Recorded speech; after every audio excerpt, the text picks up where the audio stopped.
शांत पराशर पटेला। हाँ हाँ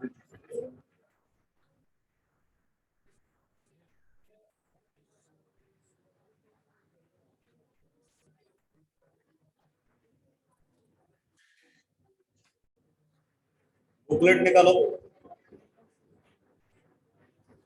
बुकलेट की पीडीएफ।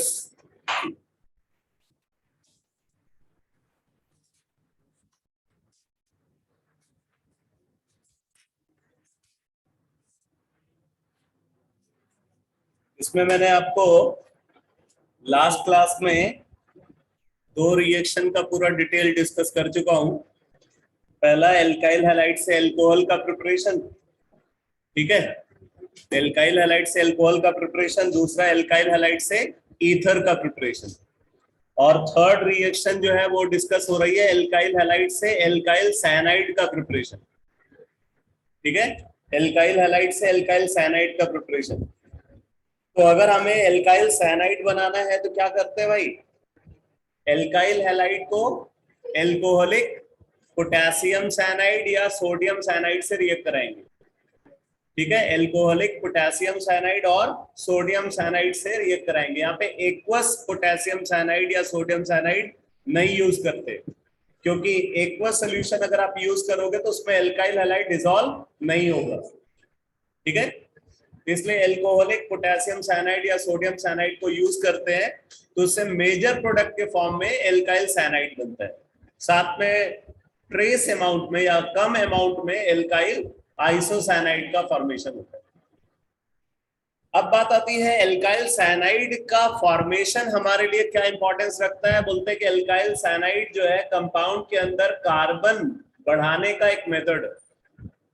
जैसे मैंने आपको बताया था कि अगर हमें लोअर एल्कोहल से हायर एल्कोहल बनाना है या लोअर एल्काइल हैलाइड से हायर एल्काइल हैलाइड बनाना है, तो उसमें हम साइनाइड का फॉर्मेशन को इन्वॉल्व कर सकते हैं, ठीक है।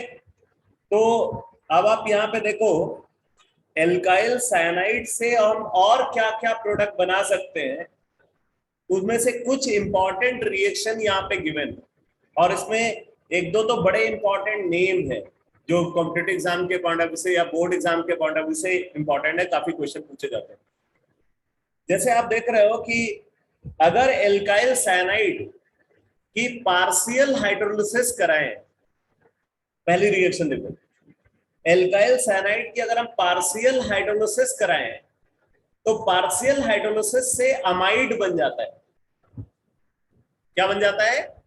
अमाइड का फॉर्मेशन होता है, एसिड अमाइड का फॉर्मेशन होता है। और अगर हम इसकी कंप्लीट हाइड्रोलिसिस कराएं तो कंप्लीट हाइड्रोलिसिस से कार्बोक्सिलिक एसिड बन जाता है। अगर साइनाइड की पार्शियल हाइड्रोलिसिस कराते हैं तो क्या बनता है? एसिड अमाइड बनता है। और कंप्लीट हाइड्रोलिसिस कराते हैं तो क्या बनता है? कार्बोक्सिलिक एसिड बनता है। बहुत इंपॉर्टेंट रिएक्शन है। फिर उसके बाद आप देख रहे हो कि अगर एल्काइल साइनाइड को रिड्यूस कर दिया जाए, अगर इसका रिडक्शन कराते हैं तो इसके रिडक्शन से बनता है अमाइन। क्या बनता है? प्राइमरी अमाइन बनता है, जिसमें उतने ही कार्बन होंगे जितने कार्बन साइनाइड के अंदर बनेंगे। और अगर एल्काइल साइनाइड का हम यहाँ पे बोल रहे हैं कि एक रिडक्शन मेथड है जिसको हम स्टीफेंस रिडक्शन बोलते हैं। एल्काइल साइनाइड का स्टीफेंस रिडक्शन कराएं, बहुत इंपॉर्टेंट नेम है स्टीफेंस रिडक्शन। तो अगर एल्काइल साइनाइड का स्टीफेंस रिडक्शन कराएं तो एल्डिहाइड बन जाता है। अभी मैं एक एक करके इन रिएक्शंस का पूरा डिटेल आपको बताऊंगा। तो आप देख रहे हो कि यहाँ पे एल्काइल साइनाइड से हम क्या क्या बना सकते हैं? एल्काइल साइनाइड से अमाइड बना सकते हैं, एल्काइल साइनाइड से कार्बोक्सिलिक एसिड बना सकते हैं, एल्काइल साइनाइड से अमाइन बना सकते हैं, एल्काइल साइनाइड से एल्डिहाइड बना सकते हैं, ठीक है। तो अब जरा देखो, सबसे पहले first reaction, partial hydrolysis of alkyl cyanide. तो अब यहां पे देखो कैसे हाइड्रोलिसिस होती है।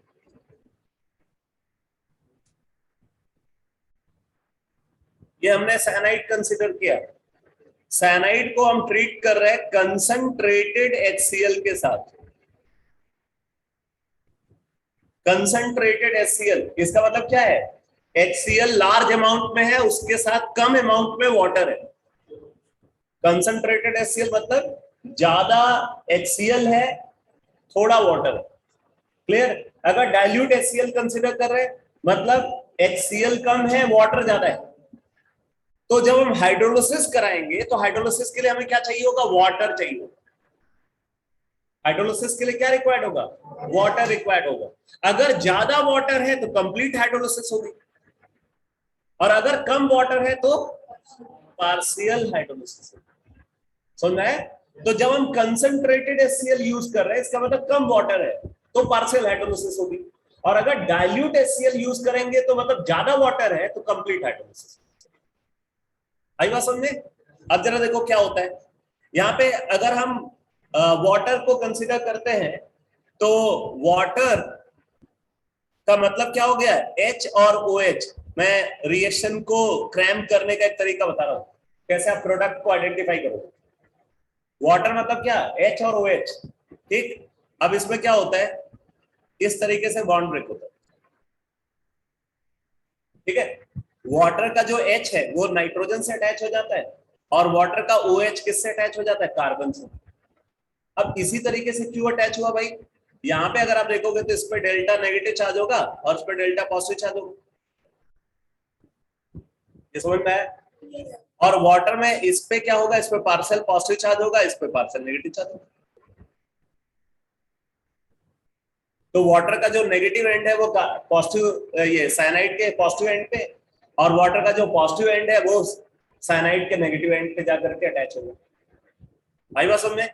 अब देखो इससे क्या बना, इससे बना RCOH डबल बॉन्ड NH। आया समझ में? अब ये देख रहे हो ये एक इनॉल है, ये इनॉल दिख रहा है, इनॉल। इनॉल है तो टॉटमराइज हो जाएगा। ठीक है, तो ये टॉटमराइज हो जाता है। अब टॉटमराइज होगा तो क्या होगा? कैसे टॉटमरिज्म होगी? ये बॉन्ड पेयर यहाँ आया, ये बॉन्ड पेयर नाइट्रोजन को ट्रांसफर हुआ, यहां से हाइड्रोजन फ्री होकर के इस नाइट्रोजन से अटैच हो गया, तो प्रोडक्ट क्या बना? RCONH2।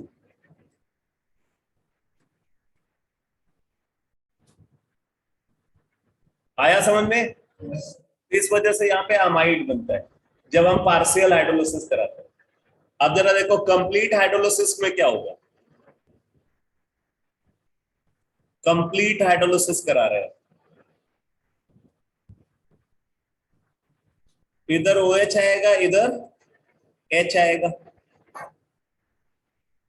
ऐसे ही इधर OH और इधर H। ठीक, साथ में HCl है। कैसा HCl? डाइल्यूट। ठीक है, अब देखो क्या होगा, ये बॉन्ड इस तरीके से ब्रेक हुए, तो अब बॉन्ड ब्रेकिंग के थ्रू देखो क्या बनेगा? RCOH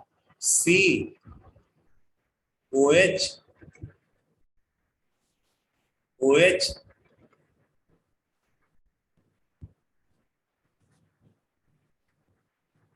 NH2। वैसे अभी एक स्टेप और आएगा इसमें हाइड्रोलिसिस का।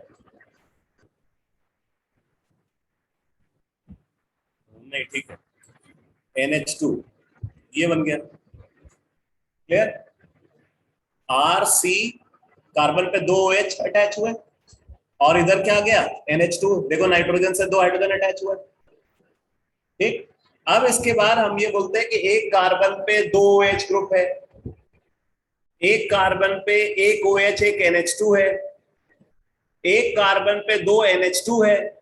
अगर ऐसा ग्रुप कहीं पे प्रेजेंट है ना तो वो अनस्टेबल होता है, मतलब जेम डाइऑल अनस्टेबल है, जेम डाइअमाइन अनस्टेबल है। क्लियर? सेम कार्बन पे एक OH एक NH2 है तो वो अनस्टेबल है, बिकॉज क्या है? ऑक्सीजन पे भी पार्शियल नेगेटिव चार्ज है, और जो नाइट्रोजन होगा उस पर भी पार्शियल नेगेटिव चार्ज होगा, दोनों के बीच में रिपल्सन होगा, स्टेरिक रिपल्सन। अब जरा पहले इस कॉन्सेप्ट को समझ लो, बहुत इंपॉर्टेंट है।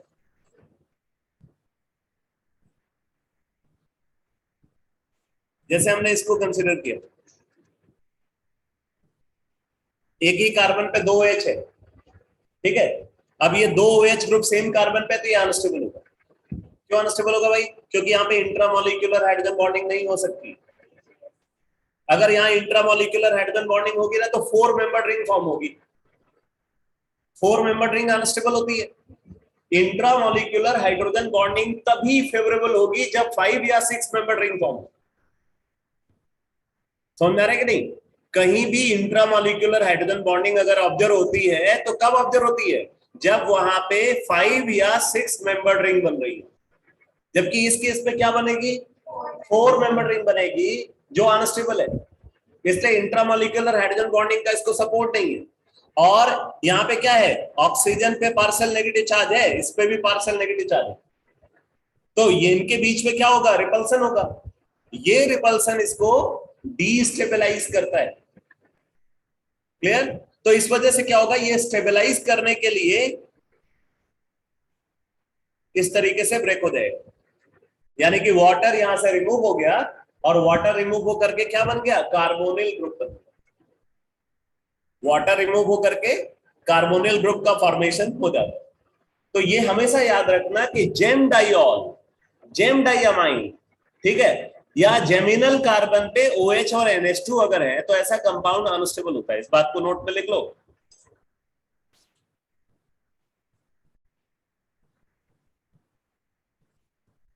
देखो, if 2 hydroxyl group, if 2 hydroxyl group or 2 NH2 group, if 2 hydroxyl group or 2 NH2 group or 1 OH and 1 NH2 group, 1 OH and 1 NH2 group is present on same carbon,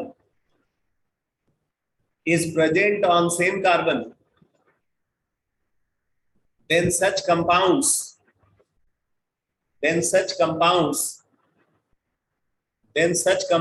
are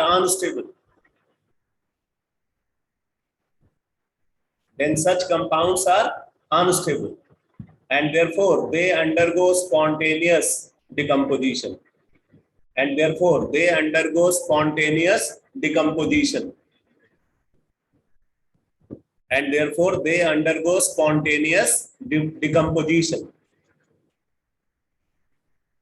ठीक है, इसीलिए ऐसे compound क्या होता है? तुरंत decompose कर जाते हैं।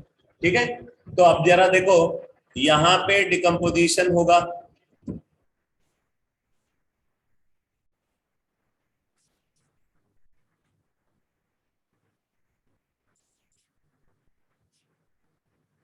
तो यहां पे जब डिकम्पोजिशन होगा तो क्या होगा भाई? ये आया यहां पे और ये गया, क्या रिमूव हो गया? HNH2 यानी कि क्या रिमूव हुआ? अमोनिया। क्या रिमूव हुआ भाई? अमोनिया। और क्या बन गया? Carboxylic acid. अमोनिया रिमूव हो गया और क्या बन गया? कार्बोक्सिलिक एसिड बन गया।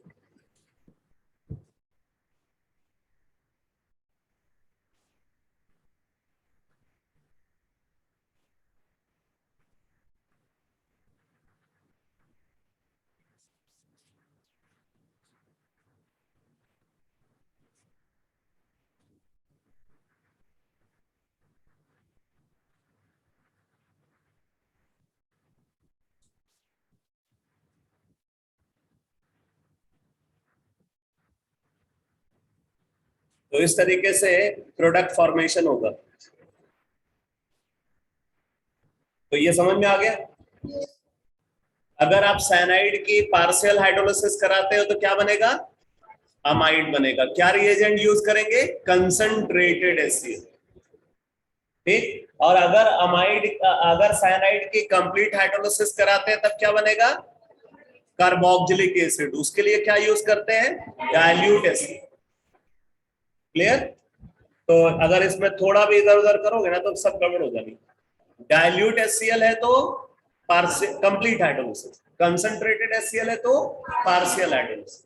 पार्शियल हाइड्रोलिसिस से एसिड अमाइड और कंप्लीट हाइड्रोलिसिस से कार्बोक्सिलिक एसिड। ऐसे रटना पड़ेगा एक एक चीज। अब एक्सप्लेनेशन बस यहीं तक है, फिर एक्सप्लेनेशन काम नहीं आएगा, क्रैम करना पड़ेगा।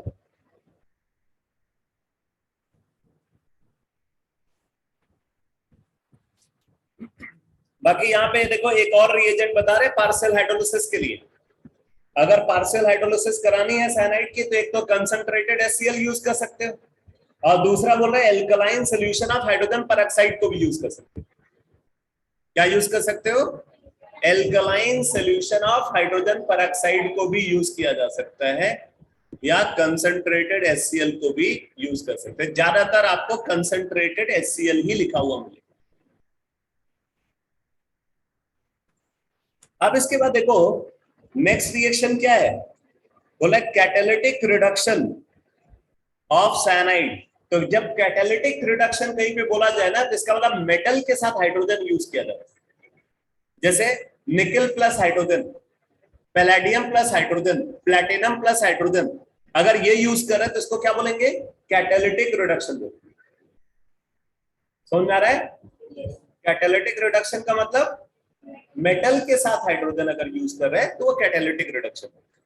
तो अगर साइनाइड, ठीक है, अगर साइनाइड का कैटालिटिक रिडक्शन करा रहे हैं, मतलब यहां पे क्या क्या यूज कर सकते हैं? निकल और पैलेडियम और प्लैटिनम प्लस हाइड्रोजन, ये यूज कर सकते हैं, ठीक है। और अब देखो कुछ और रिएजेंट यहाँ पे गिवन है। यहाँ पे बोल रहे हैं कि सोडियम और इथेनॉल को भी यूज किया जा सकता है, तो मैं सोडियम और इथेनॉल को अलग से कंसिडर कर रहा हूं।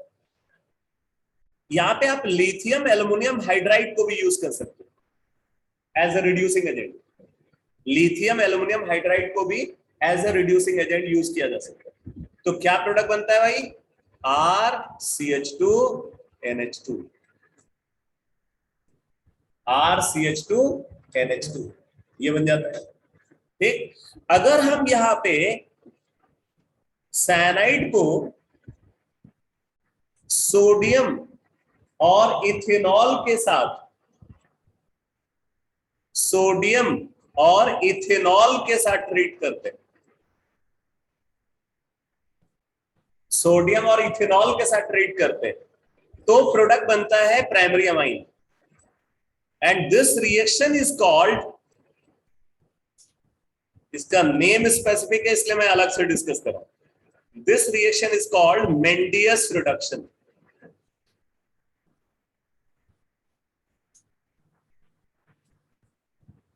मेंडियस रिडक्शन बोलते हैं इसको।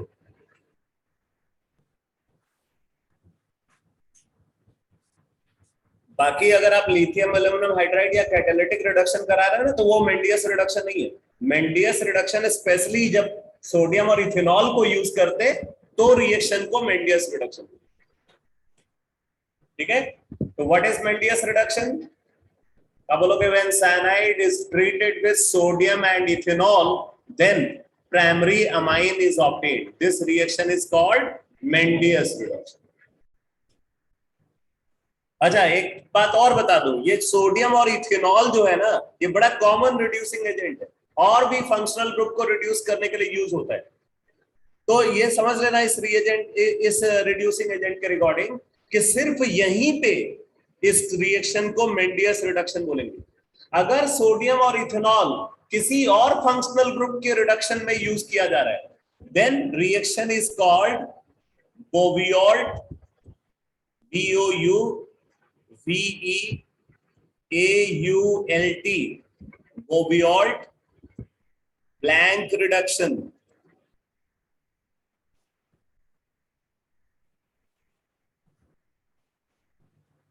जैसे एसिड हैलाइड से, एसिड हैलाइड को अगर सोडियम और इथेनॉल से रिएक्ट कराते हैं तो वहां पे एल्कोहल बन जाता है, क्लियर।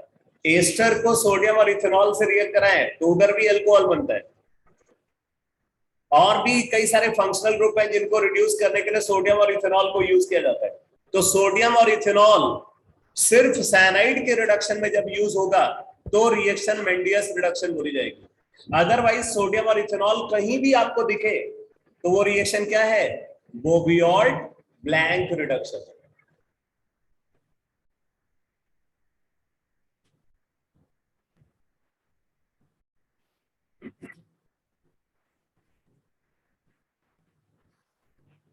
अब आप देखो Stephens reduction, Stephens reduction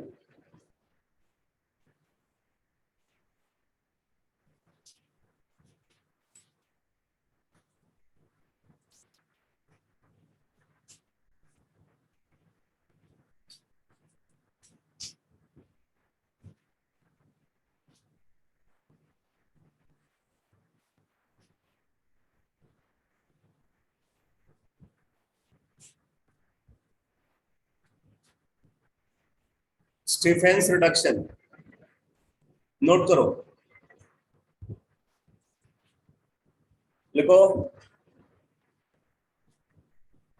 when ethereal solution when ethereal solution of cyanide when ethereal solution of cyanide is treated with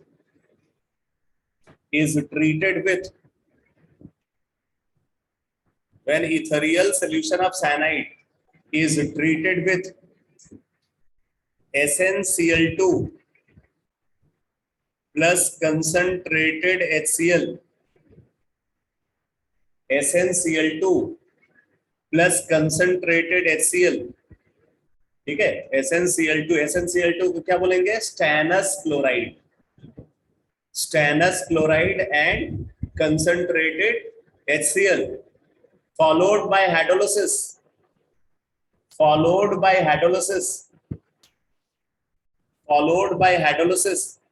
then aldehyde is obtained,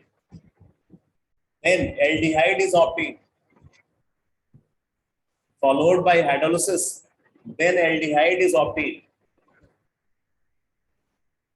तो अगर हमने साइनाइड को कंसीडर किया, साइनाइड को पहले रिएक्ट कराते हैं किसके साथ, पहले रिएक्ट कराते हैं SnCl2 और कंसंट्रेटेड HCl के साथ, फिर उसके बाद क्या कराते हैं, इसके हाइड्रोलिसिस कराते हैं। 2 स्टेप है। तो फाइनल प्रोडक्ट क्या बनता है, aldehyde with same number of carbon. जितने कार्बन साइनाइड में है उतने ही कार्बन का एल्डिहाइड बनता है।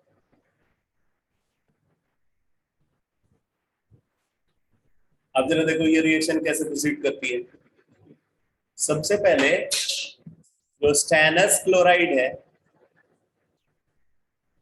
स्टैनस क्लोराइड बहुत अच्छा रिड्यूसिंग एजेंट होता है।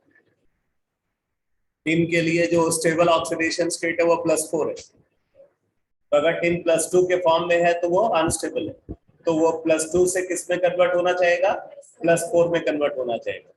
तो यहाँ पे SnCl2 जो है ये HCl से रिएक्ट करता है और HCl से रिएक्ट करके क्या बना लेगा, SnCl4, और इसके साथ क्या प्रोड्यूस होगा, नेसेंट हाइड्रोजन।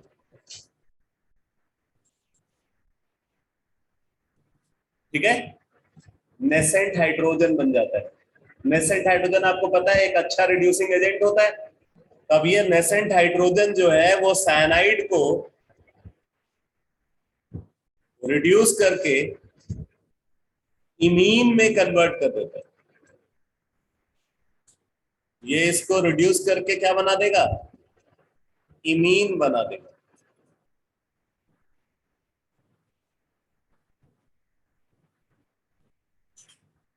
ठीक है, अब एक बहुत इंपॉर्टेंट बात मैं आपको बताने जा रहा हूं। आगे आप कम से कम इस पैटर्न पे प्रोसीड करने वाले एटलीस्ट 15 रिएक्शन देखो जिनमें इसी तरीके से रिएक्शन का एंड हो रहा होगा।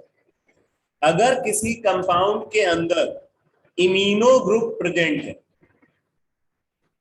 कंपाउंड के अंदर क्या प्रेजेंट है, इमीनो ग्रुप प्रेजेंट है या इमीनियम सॉल्ट प्रेजेंट है, इमीनियम सॉल्ट कब होगा? जब यहां से हाइड्रोजन हटा दो, हाइड्रोजन हटा दो और कुछ लगा दो, इमीनियम सॉल्ट हो गया। ठीक है, तो अगर कंपाउंड के अंदर इमीनो ग्रुप प्रेजेंट है या इमीनियम सॉल्ट प्रेजेंट है और आप उस कंपाउंड की हाइड्रोलिसिस कराते हो, आप उस कंपाउंड की हाइड्रोलिसिस कराते हो, तो आप हमेशा ये देखोगे कि जो फाइनल प्रोडक्ट होगा उसमें ये नाइट्रोजिनस पार्ट हट जाएगा। ये पूरा पार्ट नाइट्रोजन और इससे लगा हुआ जितना भी पार्ट है वो हट जाएगा और उसकी जगह पे क्या आ जाएगा? ऑक्सीजन आ जाएगा। ये पूरा नाइट्रोजन कंटेनिंग पार्ट जो है वो अलग हो जाएगा और उसकी जगह पे क्या आ जाएगा? ऑक्सीजन आ जाएगा। तो यहाँ पे ऑक्सीजन आ जाता है।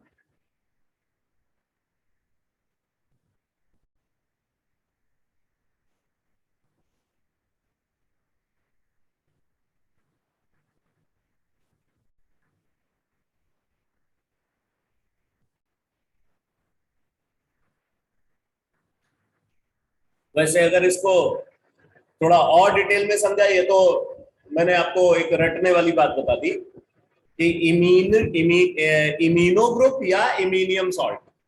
ठीक है, इमीनो ग्रुप है या इमीनियम सॉल्ट है, मतलब कंपाउंड के अंदर आपने देख लिया कार्बन नाइट्रोजन डबल बॉन्ड, क्या है? कार्बन नाइट्रोजन डबल बॉन्ड, और आप उस कंपाउंड के हाइड्रोलिसिस करा रहे हो, तो क्या करना है आपको? नाइट्रोजन वाला पार्ट को पूरा हटा दो और उसकी जगह पे ऑक्सीजन। ठीक है, अब ऐसे चीजें ये प्रोसीड कैसे करता है? अब जरा इसको देखो।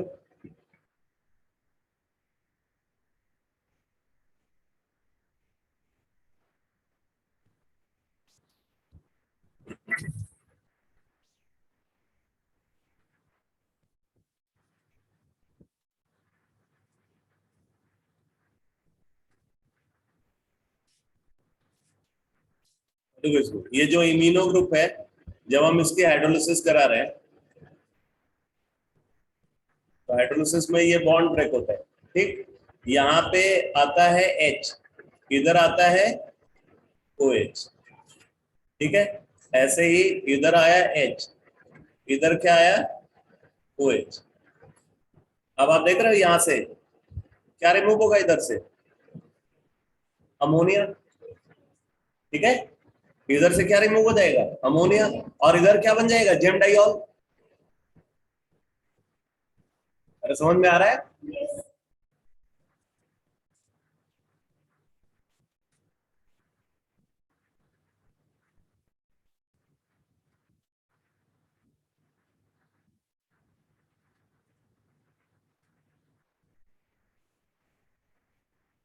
अब जेम डाइऑल है तो अनस्टेबल होगा, अनस्टेबल होगा तो डिहाइड्रेट हो जाएगा।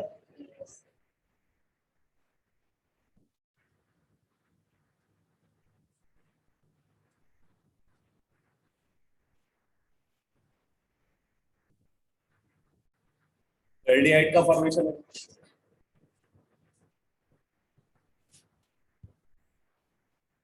ये क्लियर हो गया सबको?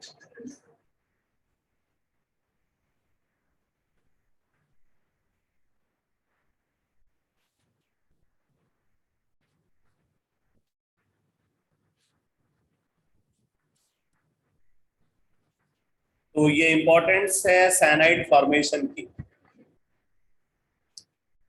अब आपको जरा देखो, वॉच आउट में एक इंफॉर्मेशन गिवन है, बोल रहे हैं कि the hydrolysis can also be carried out with dilute alkali, but in that case we get salts of corresponding carboxylic acid।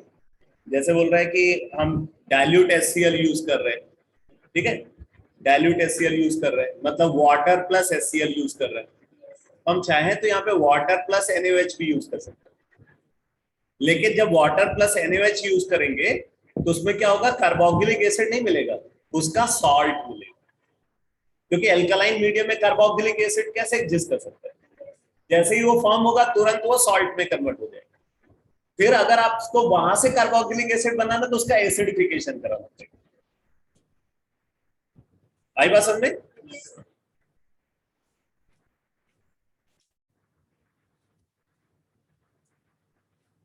अब आप देखो नेक्स्ट रिएक्शन गिवन है सब्स्टिट्यूशन बाय आइसोसाइनाइड ग्रुप, मतलब एल्काइल हैलाइड से हम क्या बनाना चाहते हैं, एल्काइल आइसोसाइनाइड बनाना चाहते हैं। तो कैसे बना सकते हैं भाई, अगर हम पोटेशियम साइनाइड या सोडियम साइनाइड को यूज करते हैं तब तो साइनाइड मेजर प्रोडक्ट बनता है, बट अगर हम सिल्वर साइनाइड को यूज करेंगे जो कि स्पेरिंगली सॉल्युबल सॉल्ट है, तो अब कार्बन लोन पेयर डोनेशन के लिए अवेलेबल नहीं है, तो लोन पेयर डोनेशन कौन करेगा, नाइट्रोजन करेगा, और जब नाइट्रोजन लोन पेयर डोनेशन करेगा तो वहां पे आइसोसाइनाइड बनेगा मेजर प्रोडक्ट। तो बोले कि on heating haloalkanes with an alcoholic solution of silver cyanide, we get alkyl isocyanide, also called alkyl isonitrile, और इसको कार्बिल अमाइन भी बोलते हैं। आइसोसाइनाइड को क्या बोलते हैं, कार्बिल अमाइन। ये बैड स्मेलिंग कंपाउंड होता है, आगे आप एक एनालिटिकल टेस्ट पढ़ोगे जिसको कार्बिल अमाइन टेस्ट बोलते हैं, ठीक है, वो प्राइमरी अमाइन के डिटेक्शन के लिए यूज किया जाता है, carbylamine test. So on heating haloalkanes with an alcoholic solution of silver cyanide, we get alkyl isocyanide, also called alkyl isonitrile or carbylamine as the major product, along with a small amount of alkyl cyanide. अब ये alkyl cyanide क्यों बन रहा है यहाँ पे भाई, मैंने बोला AgCN जो है वो sparingly soluble salt है, तो थोड़ा बहुत तो उसका अमाउंट डिसॉल्व होगा, तो जो अमाउंट डिसॉल्व होगा उसके करस्पॉन्डिंग सिल्वर साइनाइड डिसोसिएट होगा, तो वहां से जो फ्री साइनाइड आयन एग्जिस्ट कर रहा है वो फ्री साइनाइड आयन तो हमेशा कार्बन के थ्रू बॉन्ड बनाना प्रेफर करेगा ना वो, तो इस वजह से उस फ्री साइनाइड आयन के होने की वजह से बहुत कम अमाउंट में एल्काइल साइनाइड भी बनता है, बट मेजर प्रोडक्ट क्या है, एल्काइल आइसोसाइनाइड।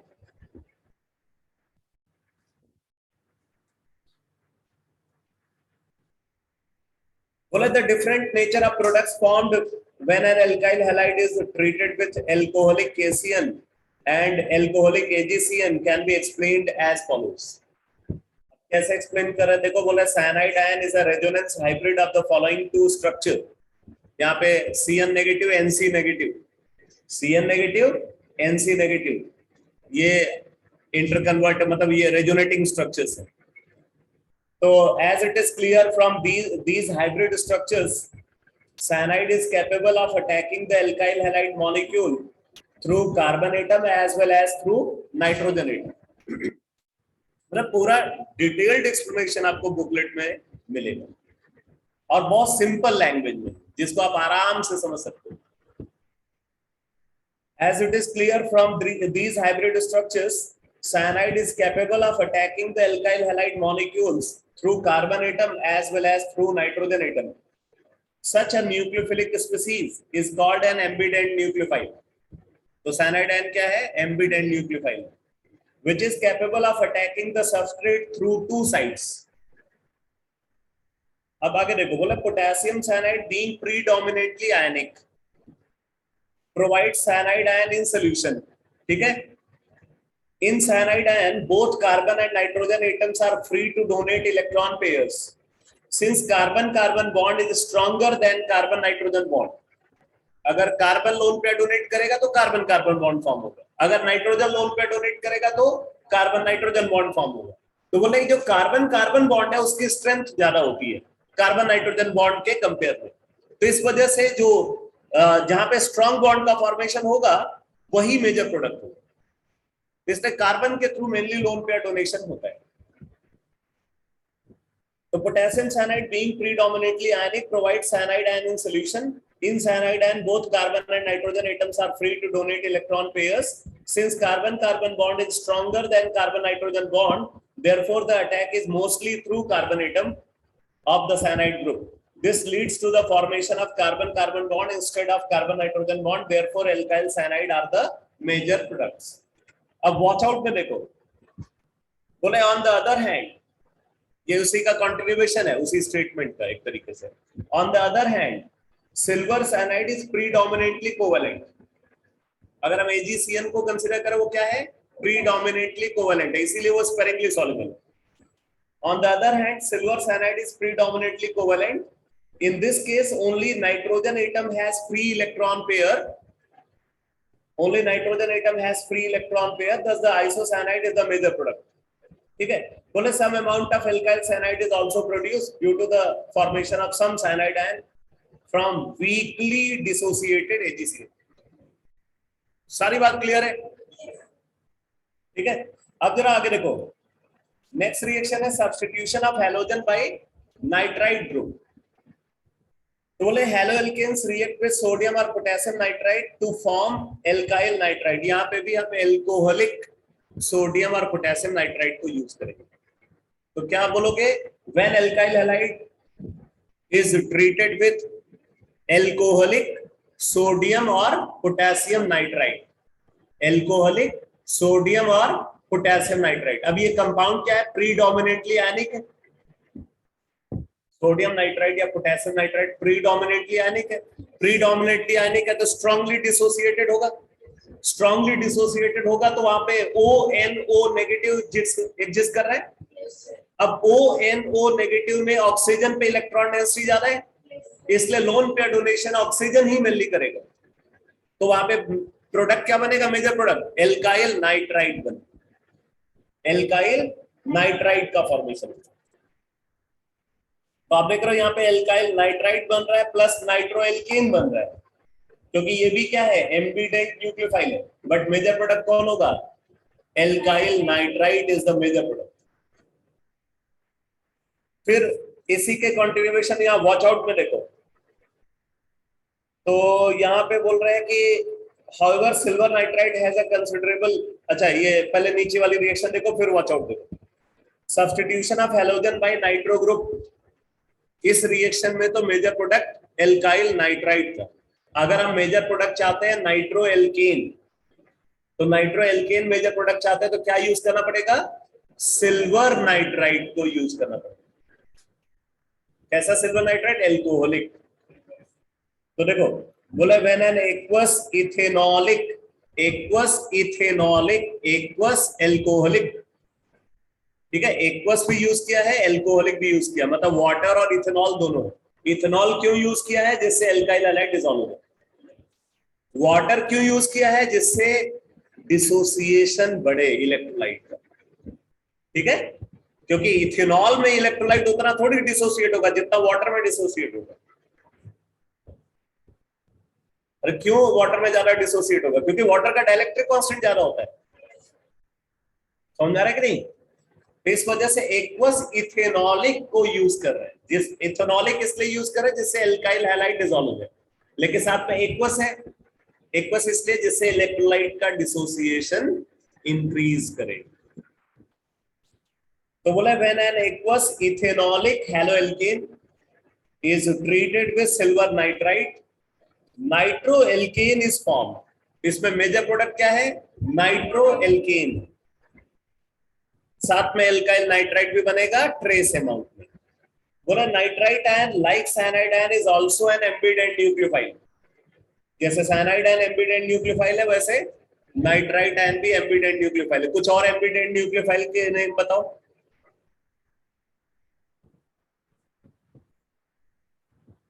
इसके अलावा कोई और एम्बिडेंट न्यूक्लियोफाइल जिसके बारे में आप जानते हो.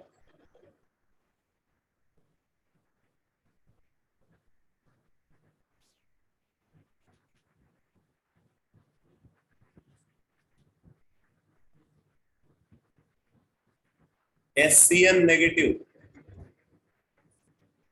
NCS negative.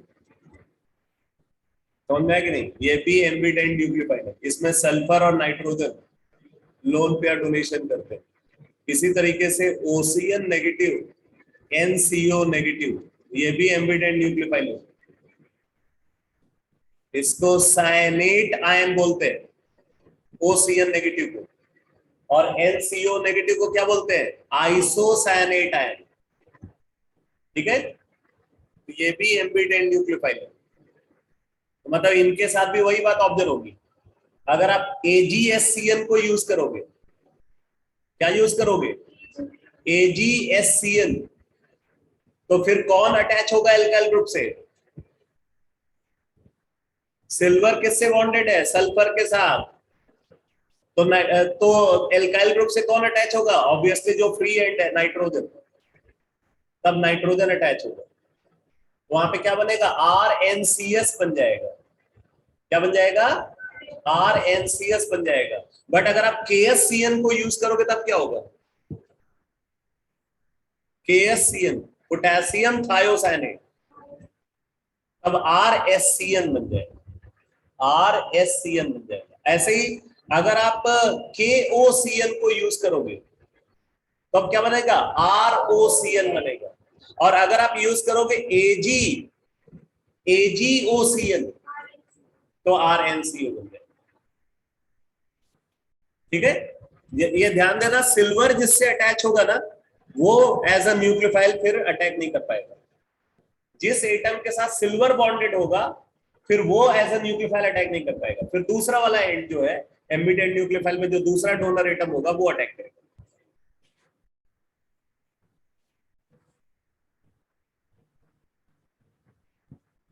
तो बोला nitrite ion like cyanide ion is also an ambident nucleophile having two attacking sites, nitrogen and oxygen atoms. Attack through nitrogen atom gives nitroalkane as major product, whereas attack through oxygen atom gives alkyl nitrite as the major product. ठीक है, फिर बोल रहा है due to ionic nature of alkali metal nitrites the attack is mostly through oxygen because oxygen carries a negative charge. भाई अगर आप nitrite को कंसीडर करो तो क्या है, ये ONO नेगेटिव, ONO नेगेटिव, तो नेगेटिव चार्ज किस पे है, ऑक्सीजन पे। इसका मतलब ये इलेक्ट्रॉन रिच है, तो इलेक्ट्रॉन रिच है इसलिए अटैक जो है यहाँ पे ऑक्सीजन के थ्रू होगा अटैक। और अगर अगर मान लो कि यहाँ इसी ऑक्सीजन से क्या कनेक्ट हो जाए, सिल्वर, अगर इस ऑक्सीजन से क्या कनेक्ट कर दे, सिल्वर कनेक्ट कर दे, तब अटैक किसके थ्रू होने लगेगा, नाइट्रोजन के थ्रू।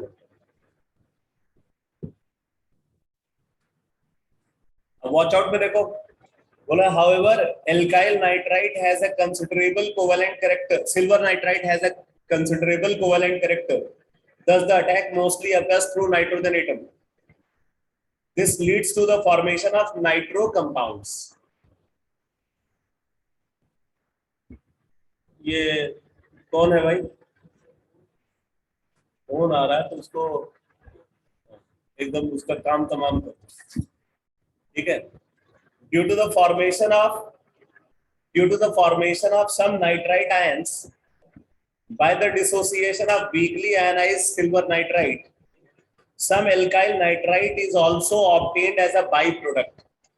तो वही बात है कि अगर हम सिल्वर नाइट्राइट को भी यूज कर रहे हैं, थोड़ा बहुत तो उसका भी डिसोसिएशन होगा, तो उसके डिसोसिएशन से जो फ्री नाइट्राइट आयन एग्जिस्ट कर रहा है वो अटैक करना प्रेफर करता है ऑक्सीजन के थ्रू, इसलिए वहां पे एल्काइल नाइट्राइट भी बनेगा बट कम अमाउंट में बनेगा। तो अब ये सारी रिएक्शन क्लियर हो गई, बोलो। अगर एल्काइल हैलाइड से एल्काइल साइनाइड बनाना है क्या यूज करोगे, अब बंद कर लो, सब बंद करो, कॉपी बंद करो, सब सिर्फ दिमाग खुला होना चाहिए, बस दिमाग खुला होना चाहिए। रीकैप, अगर हमें एल्काइल हैलाइड से नाइट्रो एल्केन बनाना है क्या यूज करेंगे, अरे ये तो खुला हुआ है, कोई बात नहीं। अगर एल्काइल हैलाइड से नाइट्रो एल्केन बनाना है क्या यूज करोगे, सिल्वर नाइट्राइड यूज करोगे, एल्कोहलिक सिल्वर नाइट्राइड। अगर एल्काइल हैलाइड से, ठीक है, एल्काइल हैलाइड से एल्काइल आइसोसाइनेट बनाना है, एल्काइल हैलाइड से एल्काइल आइसोसाइनेट बनाना है, RNCO,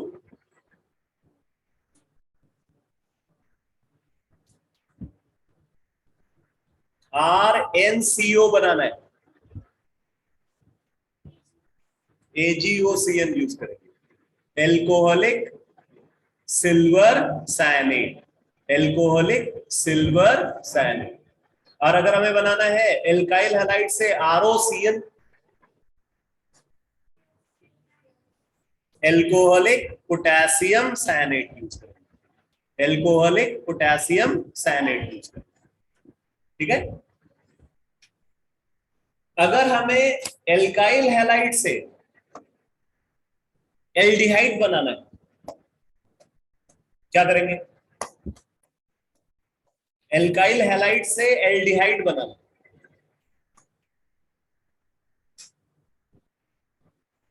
सबसे पहले एल्काइल हैलाइड को एल्कोहलिक पोटेशियम साइनाइड से रिएक्ट करा दिया तो RCN बन गया, और फिर उसका स्टीफेंस रिडक्शन करा दिया, SnCl2 प्लस HCl के साथ ट्रीट किया, फिर हाइड्रोलिसिस करा दिया।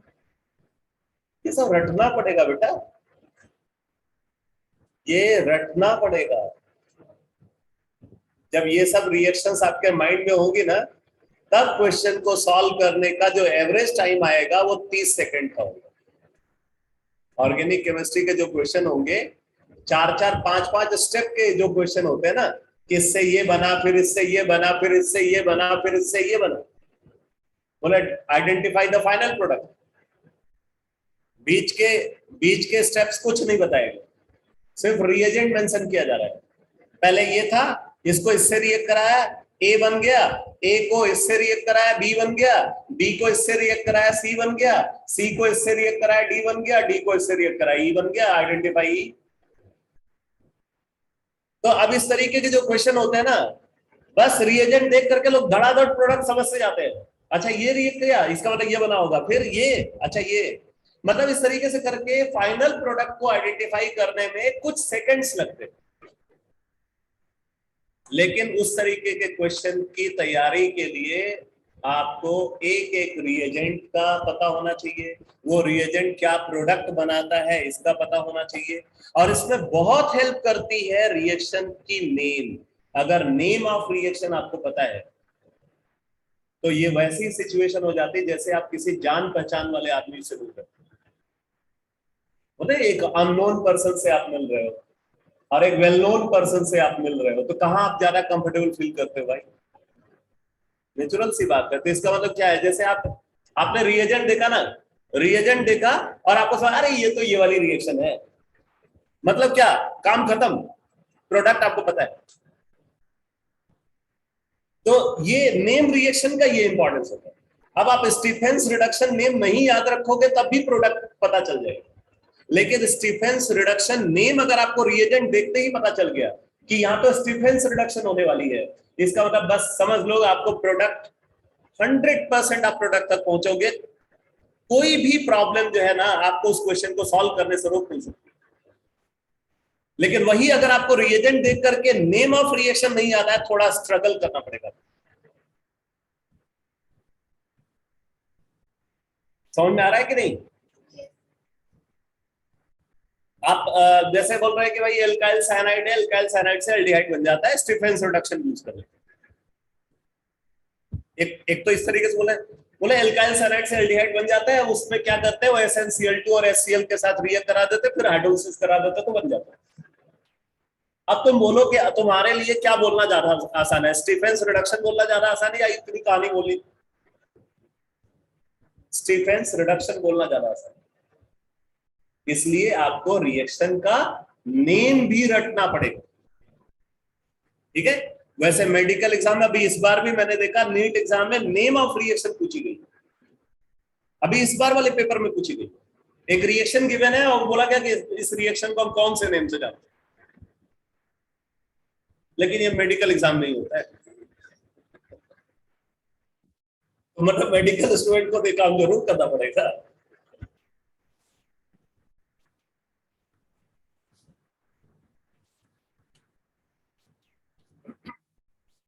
अब आप देखो नेक्स्ट रिएक्शन क्या गिवन है, ये सब क्लियर हो गया ना? मैं लिखवा नहीं रहा हूं, लिखवाऊंगा भी नहीं। अब वो आपका काम है, आप कैसे मैनेज करते हो। ठीक है, नोट्स में इस इंफॉर्मेशन को लाते हो या बुकलेट में ही उसको निपटा देते हो, अब वो आपका मैनेजमेंट, कुछ आपको भी तो करना आना चाहिए। अच्छा अब देखो नेक्स्ट रिएक्शन क्या है, substitution of halogen by amino group. मतलब क्या, एल्काइल हैलाइड है, हैलोजन हटा करके वहां एमिनो ग्रुप ला रहे हैं, मतलब NH2 ला रहे हैं। कैसे कैसे ला सकते हैं भाई NH2? एक तो वो एक तरीका है कि एल्काइल हैलाइड है, उसको एल्काइल साइनाइड में कन्वर्ट किया और फिर उसके बाद मेंडियस रिडक्शन करा दिया, कैटालिटिक रिडक्शन करा दिया, लिथियम एल्यूमिनियम हाइड्राइड के साथ ट्रीट कर दिया, वहां भी अमाइन बन रहा है एमिनो ग्रुप। लेकिन फर्क है, वहां पे जो अमाइन बन रहा है ना, उसमें एक कार्बन एल्काइल हैलाइड से ज्यादा है। अमाइन जो वहां पे बन रहा है उसमें एल्काइल हैलाइड में जितने कार्बन थे उससे अमाइन में एक कार्बन ज्यादा है। अगर आपसे बोला जाए उतने ही कार्बन का अमाइन बनाओ, जैसे मिथाइल हैलाइड है, मिथाइल अमाइन बनाओ, इथाइल अमाइन नहीं। अगर मिथाइल हैलाइड से इथाइल अमाइन बनाना है तो क्या करोगे? फिर पहले साइनाइड बनाओ, अब फिर उसका रिडक्शन कराओगे तो इथाइल अमाइन बन जाएगा। लेकिन अगर आपसे बोला मिथाइल हैलाइड से मिथाइल अमाइन बनाओ, अब क्या करोगे भाई? ये वाली रिएक्शन, ठीक है। क्या है रिएक्शन? बोला an excess of haloalkanes when heated with an ethanolic solution of ammonia in a sealed tube so that reaction mixture does not escape।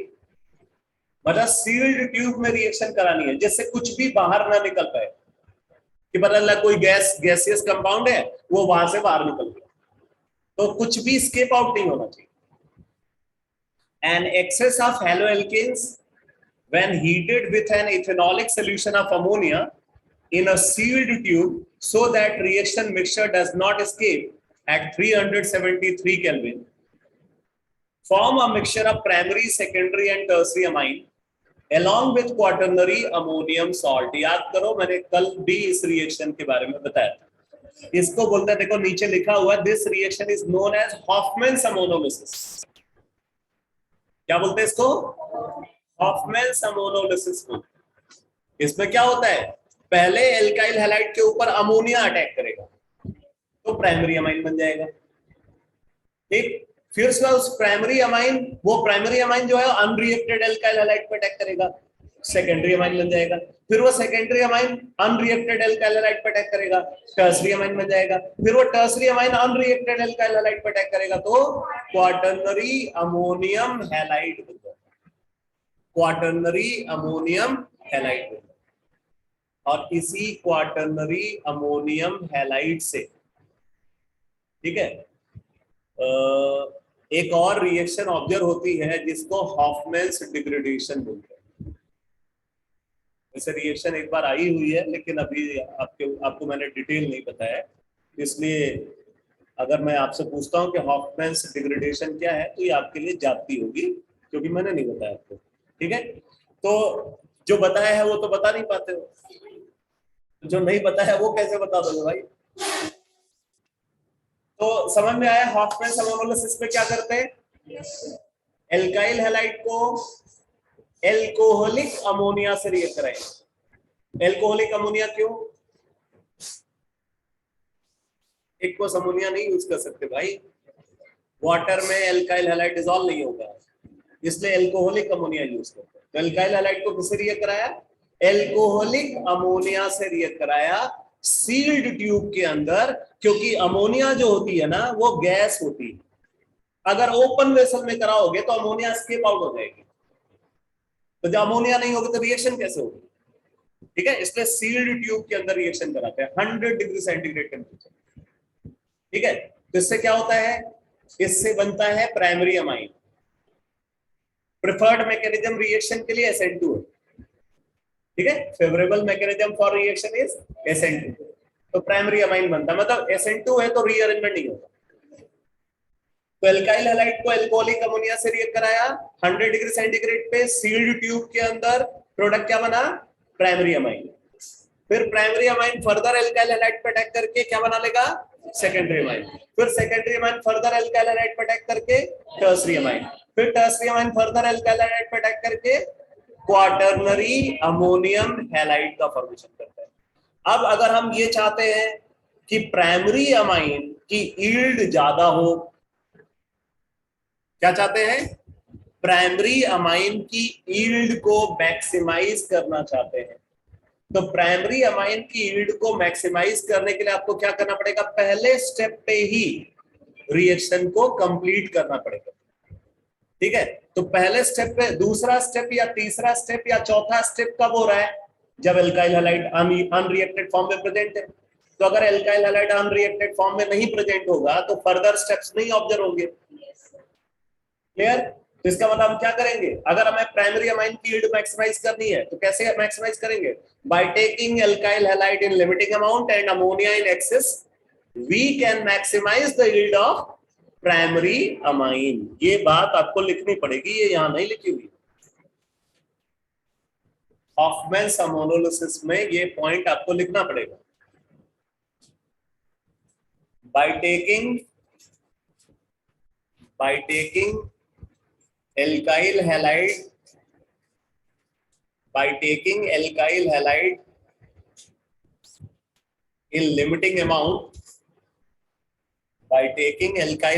in limiting amount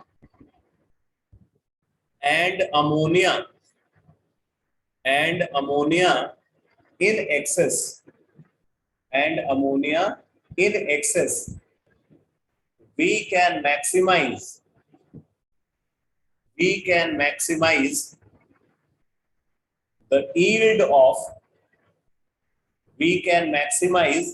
the yield of primary amine.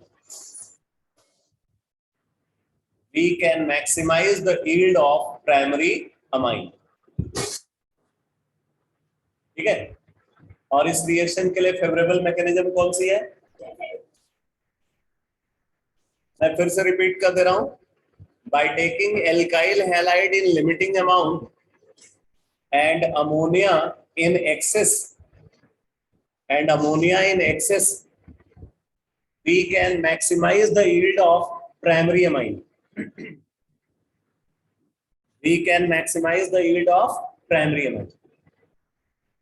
Favorable mechanism for this reaction is SN2.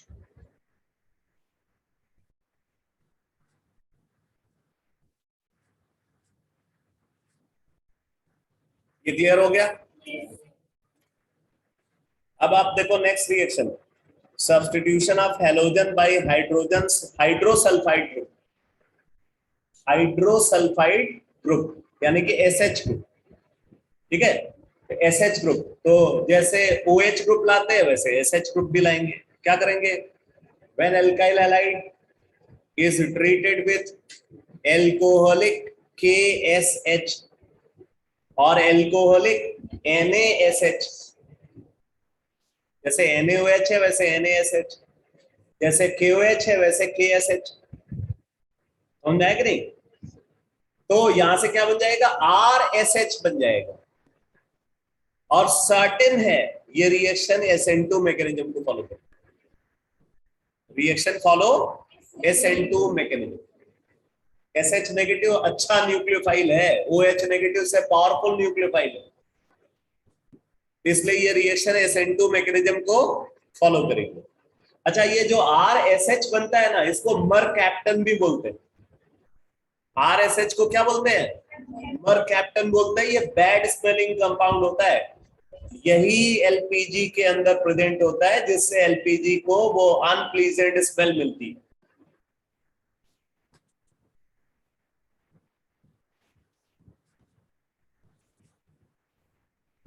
तो mercaptan और थायोएल्कोहल।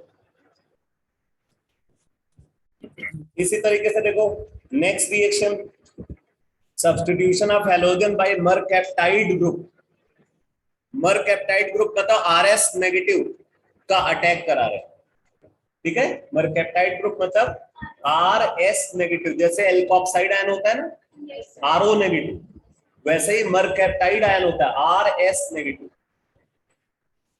बोला by heating the alkyl halide with an aqueous ethanolic solution of sodium or potassium mercaptide, ठीक है, thioether is obtained, RSR prime. ये क्या हो गया? Thioether, ROR prime ether. R O R prime ether है ना, तो आर एस आर प्राइम क्या होगा, आयो ईथर होगा।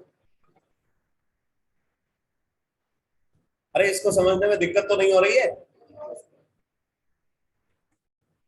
आ रहा है ना समझ में, एफर्ट तो नहीं लग रहा है, आराम से समझ में आ रहा है।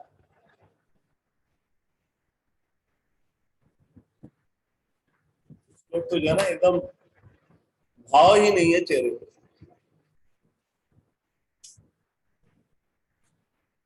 उदासीन अखाड़ा के सदस्य हैं, जो हमेशा उदासीन अवस्था में पड़े रहते हैं।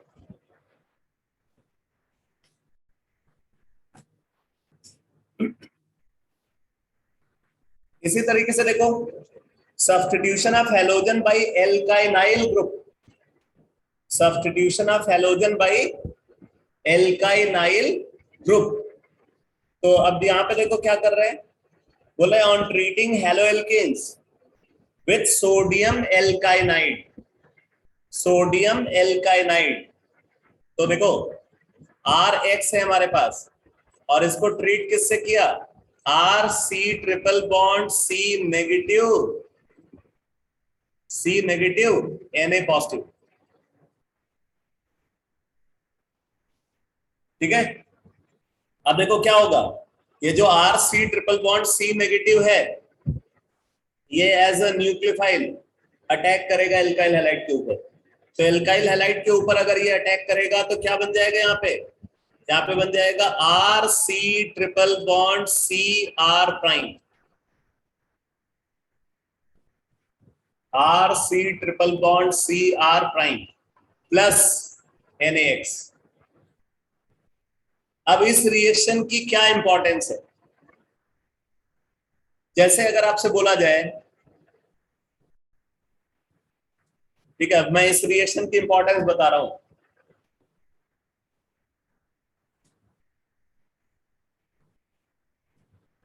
जैसे अगर आपसे बोला जाए कि भाई प्रोपाइन है,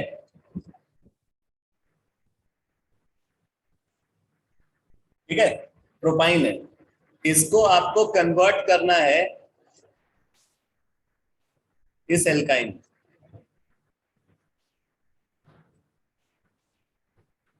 पेंट टू आइन, ठीक है, प्रोपाइन को पेंट टू आइन में कन्वर्ट करो। अब आप ये कन्वर्जन कैसे करोगे, देखो सबसे पहले इसको रिएक्ट करा देते हैं सोडामाइड के साथ। आपने कई बार देखा है कि ये टर्मिनल एल्काइन का जो हाइड्रोजन होता है ये एसिडिक होता है ना, एसिडिक, और ये बहुत स्ट्रॉन्ग बेस है सोडामाइड। तो सोडामाइड क्या करेगा, अमाइड आयन यहां से हाइड्रोजन ले लेगा, हाइड्रोजन ले लेगा तो अमोनिया रिमूव हो गई, ठीक, और क्या बन गया, CH3 C triple bond C negative Na positive, ये बन गया सोडियम एल्काइनाइड बन गया। अब हमें इसको इसमें कन्वर्ट करना है, क्या करेंगे देखो, यूज किया CH3 CH2 Cl, किससे रिएक्ट कराया, इथाइल क्लोराइड के साथ। अब इथाइल क्लोराइड से अगर रिएक्ट कराएंगे तो क्या होगा बेटा, ये अटैक करेगा, कैसा अटैक, SN2, ये बन गया।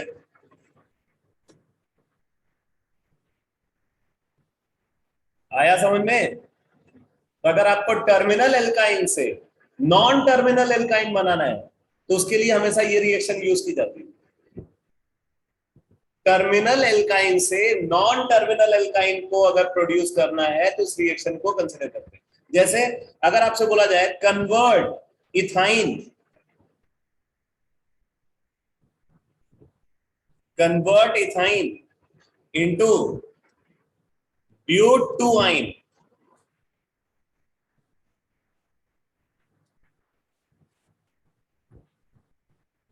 इथाइन को किस में कन्वर्ट करना है, but2ine में कन्वर्ट करना है। अब देखो कैसे करेंगे, इसको रिएक्ट कराया सोडामाइड के साथ लिक्विड अमोनिया की प्रेजेंस में लिया है इसको एक्सेस में। अगर एक्सेस में लेंगे तो क्या होगा भाई? देखो दोनों साइड में एसिडिक हाइड्रोजन है, दोनों साइड में एसिडिक हाइड्रोजन है ना, तो ये दोनों साइड का एसिडिक हाइड्रोजन हट जाएगा और इसका डाई सोडियो डेरिवेटिव बन जाएगा, die सोडियो derivative.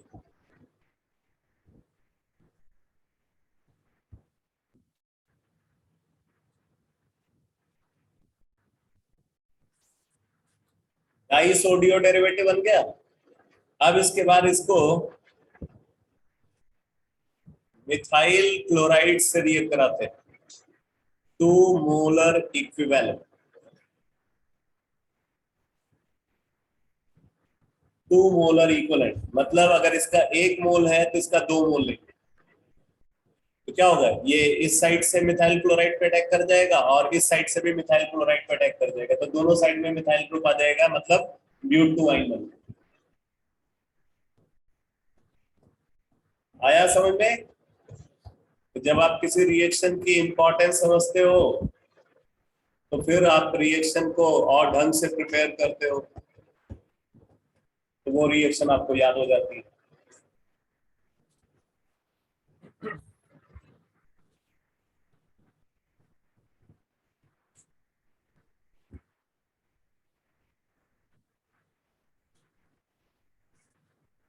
Substitution of halogen by carboxylate group, substitution of halogen by carboxylate group. तो अब देखो यहाँ पे क्या कर रहे हैं, एल्काइल हैलाइड है हमारे पास, एल्काइल हैलाइड को रिएक्ट कराया किसके साथ, सिल्वर कार्बोक्सिलेट के साथ, ठीक है, सिल्वर कार्बोक्सिलेट के साथ। तो अगर हम सिल्वर कार्बोक्सिलेट के साथ रिएक्ट कराएंगे तो क्या होगा, यहां से सिल्वर पॉजिटिव और यहां से एक्स नेगेटिव, सिल्वर पॉजिटिव और एक्स नेगेटिव मिलकर के क्या बना लेंगे, प्रेसिपिटेट सिल्वर हैलाइड का। बाकी ये कार्बोक्सिलेट आयन इस आर प्राइम से अटैच हो जाएगा, तो बन जाएगा R C double O R prime plus A G X, ठीक है। तो इस तरीके से एस्टर का फॉर्मेशन होता है। यहां पे मैं आपको बता दूं, नाइट्रेट सॉल्ट जितने भी हैं और एसिटेट सॉल्ट, ठीक है, ये हमेशा सॉल्युबल होते हैं, ये हमेशा स्ट्रांगली सॉल्युबल सॉल्ट होते हैं। All nitrate salt and acetate salt are highly soluble in water. All nitrate salt and acetate salt are highly soluble in water.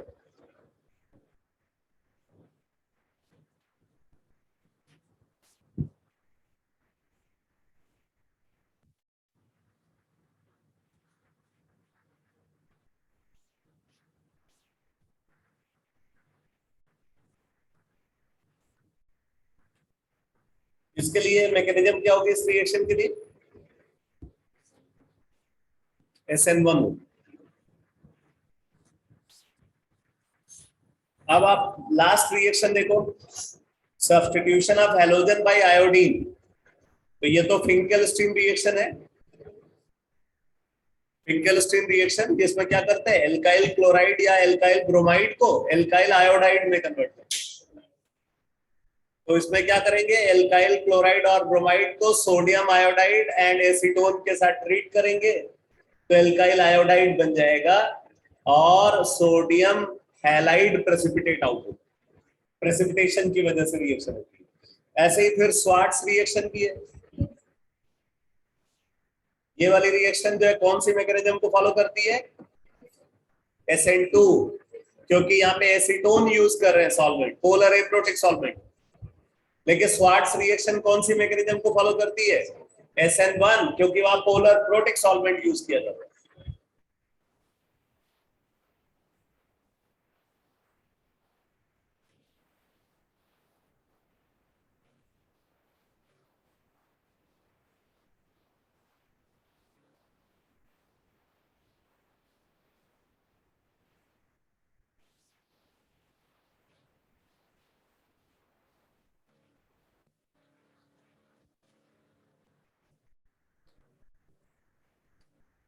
अब जरा एनसीईआरटी निकालो।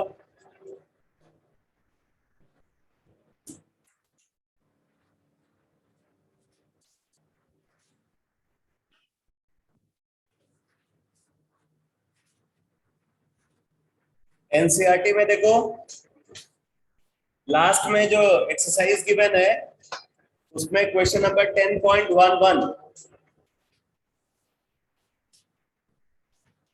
10.11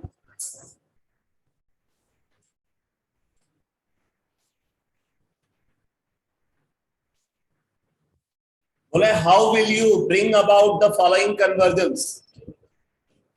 how will you bring about the following convergence. अब क्या क्या conversion करना है, जैसे पहला कन्वर्जन है इथेनॉल को ब्यूट वन आइन में कन्वर्ट करना है। देखो किसको किस में कन्वर्ट करना है, इथेनॉल को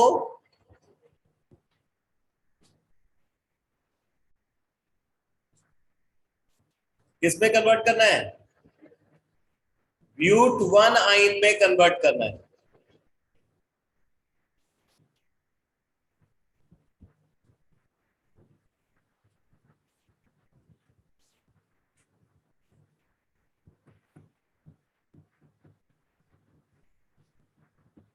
अब देखो कैसे कन्वर्ट करेंगे।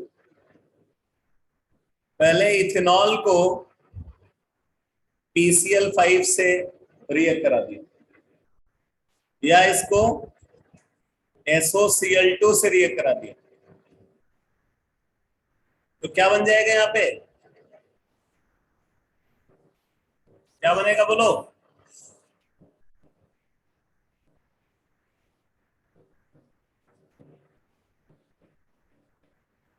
मान लो, अरे यहाँ क्या बनेगा, SOCl2 डार्जेंस मेथड नहीं याद है क्या, इथाइल क्लोराइड बन जाएगा। अब इसके बाद इसको ट्रीट करते हैं CH triple bond C negative Na positive के साथ। अभी जो रिएक्शन बताया बन गया।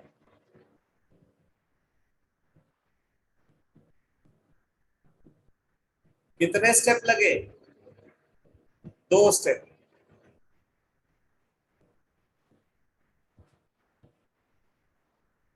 अब जैसे आपसे बोला जा रहा है इथेन से ब्रोमो इथीन बनाना है,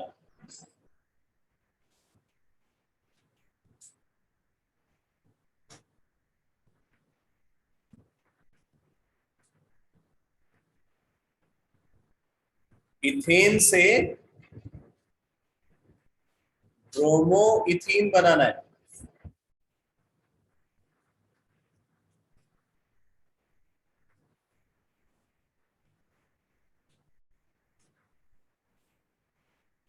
ठीक है, अब देखो कैसे बना सकते हैं इथेन से ब्रोमो इथीन। इथेन को क्लोरीन के साथ यूवी लाइट की प्रेजेंस में ट्रीट करें, फोटो क्लोरिनेशन ऑफ एल्कीन, जो फ्री रेडिकल सब्स्टिट्यूशन में डिस्कस किया था।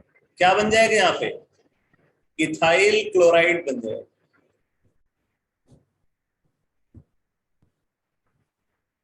ठीक है, वैसे इससे भी ज्यादा इफेक्टिव रहेगा यहाँ पे ब्रोमीन को यूज करना, क्योंकि क्लोरीन के साथ ना मल्टीपल सब्स्टिट्यूशन के चांसेस ज्यादा होते हैं। ब्रोमीन को अगर आप यूज करोगे तो मल्टीपल सब्स्टिट्यूशन की पॉसिबिलिटी कम रहेगी।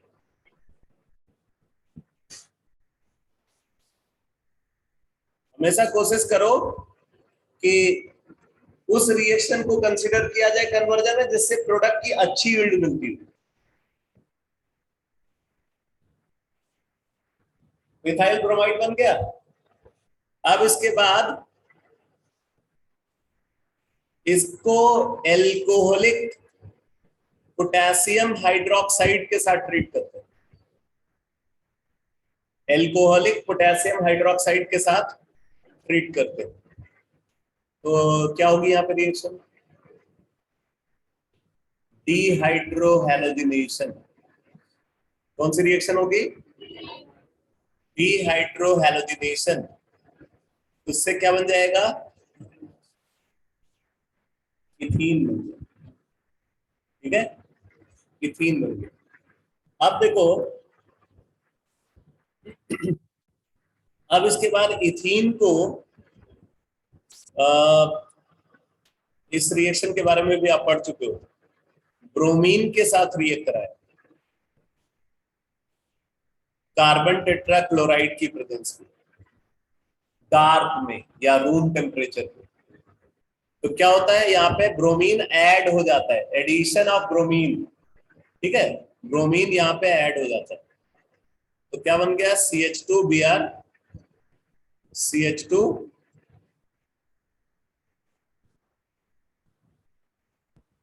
ठीक है, डाई ब्रोमो इथेन बन गया।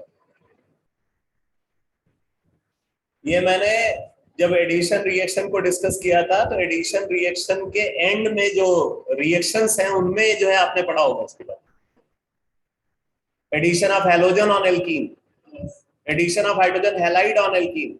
ठीक है, तो वहां पे इसको डिस्कस किया। तो ये डाई ब्रोमो इथेन बन गया।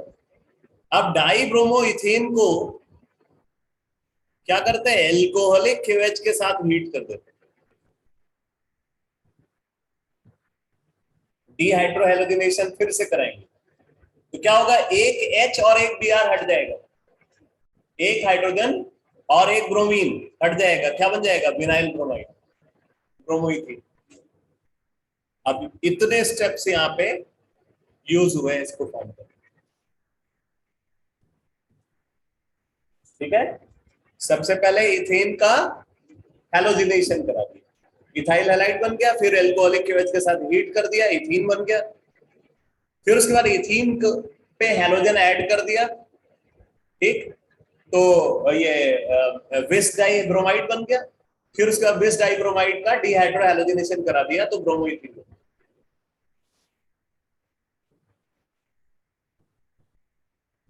अब जैसे देखो, आपको बनाना है प्रोपीन से 1 नाइट्रोप्रोपेन बनाना है, बहुत इंपॉर्टेंट कन्वर्जन है। देखो, प्रोपीन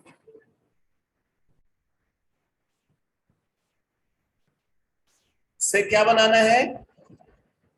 1 नाइट्रोप्रोपेन बनाना है।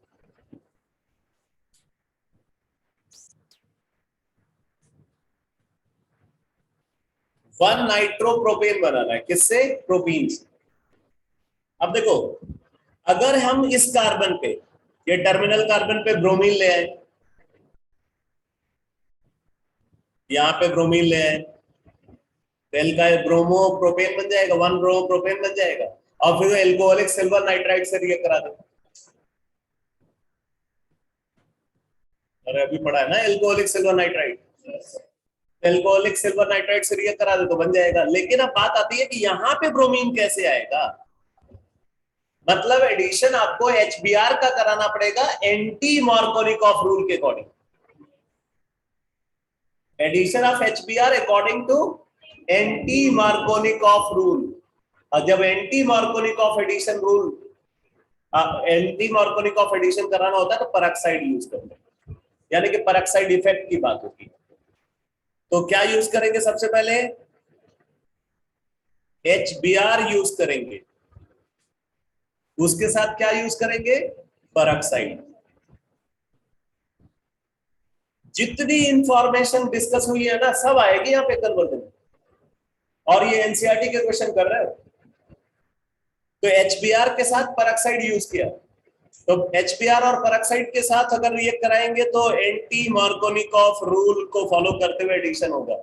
मतलब हाइड्रोजन उस कार्बन पे जाएगा जहां पे कम हाइड्रोजन है, तो यहां से क्या बन गया? CH3, CH2, CH2, Br, 1 bromopropane बन गया। अब क्या करेंगे? ये सब लिख लेना भाई, नहीं तो बाद में समझ में आएगा, अभी बहुत आराम से जो देख रहे हो ना।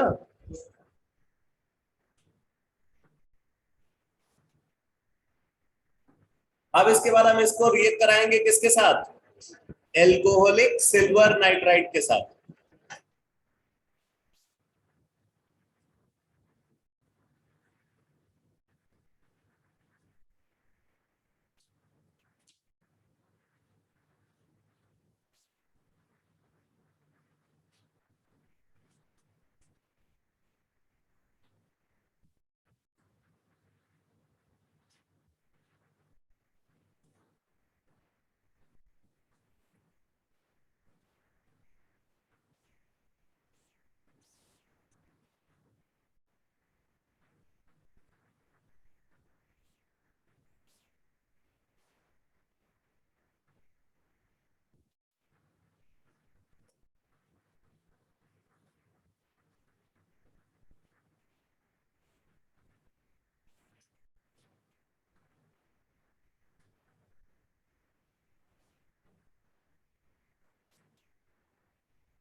तो लोग कितने कलाकार लोग हो, तुम्हें ये भी बताना पड़ता है कि ये लिखना है या नहीं लिखना है।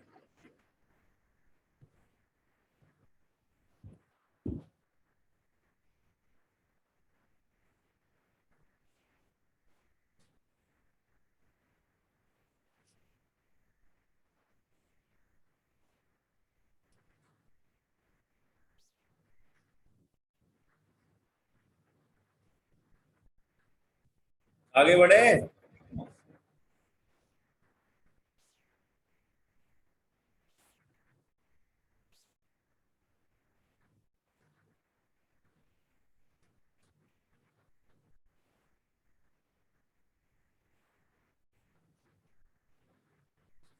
देखो, अगर हमें बनाना है नेक्स्ट कन्वर्जन टॉलीन से,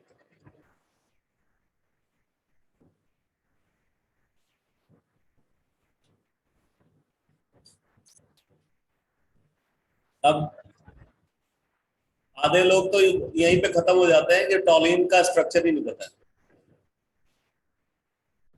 टॉलीन से बेंजाइल अल्कोहल बना, टॉलीन ही नहीं पता है, तो स्ट्रक्चर क्या बनाओगे भाई।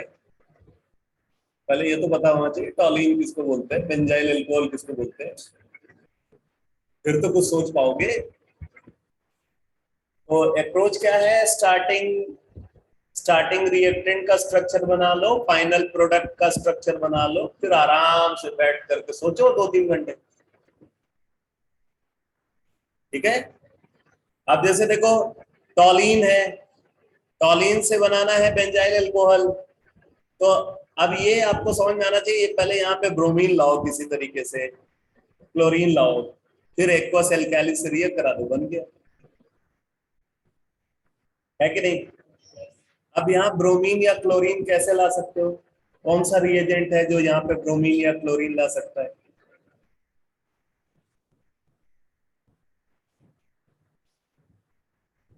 अच्छा, लेकिन एक चीज का और ध्यान रखना है आपको, आपको कोई भी ऐसा रिएजेंट नहीं यूज करना है, जब ये बोर्ड एग्जाम में पूछा जा रहा है ना, कोई भी ऐसा रिएजेंट नहीं यूज करना है जो एनसीईआरटी में न गिवन हो, इसका भी ध्यान रखना होगा। जो रिएजेंट एनसीईआरटी में गिवन होगा वही यूज करना है। तो अगर टॉलीन से, ठीक है, टॉलीन से बेंजाइल ब्रोमाइड बनाना है हमें, तो हम यहां पे क्या कर सकते हैं, ब्रोमीन के साथ अल्ट्रा वायलेट लाइट यूज करें, क्योंकि साइड चेन पे ब्रोमीन लगे, ब्रोमीन के साथ अल्ट्रा वायलेट लाइट यूज करें। या हमारे पास एक रिएजेंट है एनबीएस,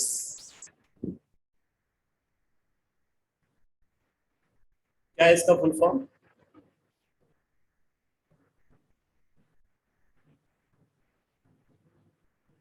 सोचो तुम लोग सोचो, हर कदम पे पकड़े जाते हो, कहीं से कम निकल जाओ, कुछ बता दो मेरे को। एनब्रोमोसक्सिनिमाइड, ये बंदा ठीक है, एनब्रोमोसक्सिनिमाइड बोलते हैं, एनबीएस यानी कि एनब्रोमोसक्सिनिमाइड। तो एनब्रोमोसक्सिनिमाइड को यूज करेंगे, ये मोनोब्रोमिनेशन कराता है, क्या कराता है, मोनोब्रोमिनेशन कराता है। तो एनबीएस, एनबीएस के साथ यहाँ पे कार्बन टेट्रा क्लोराइड भी यूज करते हैं, तो क्या बन जाएगा यहाँ पे, बेंजाइल ब्रोमाइड बन जाएगा।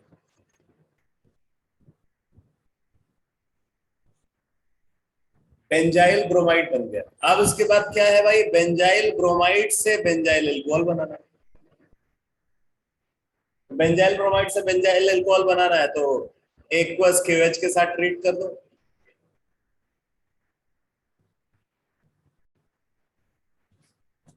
तो बेंजाइल अल्कोहल बन गया। 2 स्टेप लगे। वैसे हमारे पास एक एक ऐसा भी रिएजेंट है जो सीधे इसको बेंजाइल अल्कोहल में कन्वर्ट कर देता है, बट वो एनसीईआरटी में नहीं गिवन है। एक रिएजेंट होता है सेलेनियम डाइऑक्साइड, SeO2, उसके साथ डाइक्लोरोमेथेन यूज करते हैं, तो सीधे टॉलीन को बेंजाइल अल्कोहल में कन्वर्ट कर देता है एक स्टेप। बट वो आपको नहीं यूज करना है अगर स्कूल एग्जाम में क्वेश्चन पूछा जाता है। कई बार ना क्वेश्चन में ऐसे बोलेंगे convert this into this in इतने स्टेप, ये भी स्पेसिफाई कर देते हैं कि 2 स्टेप में ही बनाना है, 3 स्टेप में ही बनाना है, 1 स्टेप में बनाना है। अगर अगर ये बोल रहे हैं कि इतने स्टेप में बनाना है, इसका मतलब एक स्पेसिफिक मेथड है, उसी के थ्रू बनना है। अब वो आपको याद हो।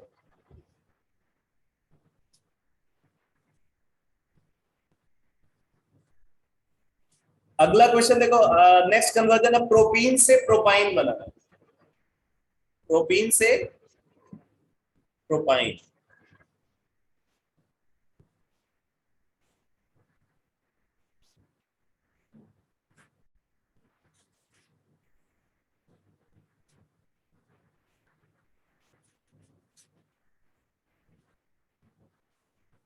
प्रोपीन से प्रोपाइन बनाना है।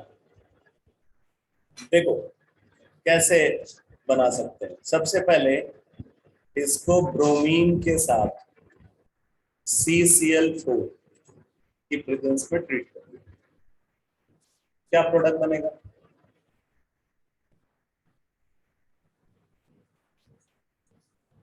मतलब डबल बॉन्ड के क्रॉस 2 ब्रोमीन ऐड हो जाएंगे, तो CH3 CH Br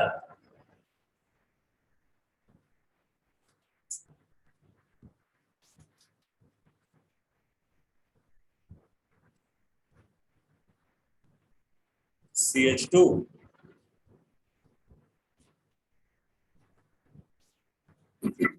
ये बन गया। अब इसको एल्काइन में कन्वर्ट करना है, तो यहाँ पे ना डबल डिहाइड्रोहैलोजिनेशन कराना पड़ेगा।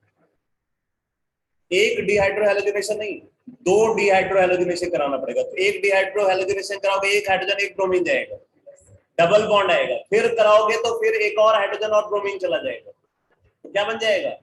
एल्काइन बन जाएगा। तो डबल डिहाइड्रोहैलोजिनेशन कराना है। तो डबल डिहाइड्रोहैलोजिनेशन कराने के लिए यहाँ पे इसको सोडामाइड के साथ हीट करो।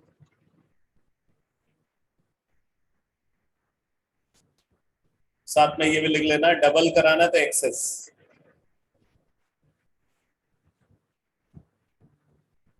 एक्सेस सोडामाइड के साथ हीट कर दो, बन गया ये अल्काइन। तो 2 स्टेप में हो गया प्रोपीन से प्रोपाइन का फॉर्मेशन। अभी कन्वर्जन करते करते ना पता चला कि आप जो एक रिएक्शन देख रहे हो ना, 4-5 बार आपके सामने आ जाएगी। अगर अगर आप चाहो ना तो उसी में आप उस रिएक्शन को परमानेंटली याद कर सकते हो। लेकिन अगर ये खुला रहेगा तब तुम लोगों का तो क्या बताएं हाल। आज कुछ है, कल कुछ है, परसों कुछ और है। आज और कल की बात छोड़ो, अभी कुछ है, थोड़ी देर बाद कुछ है।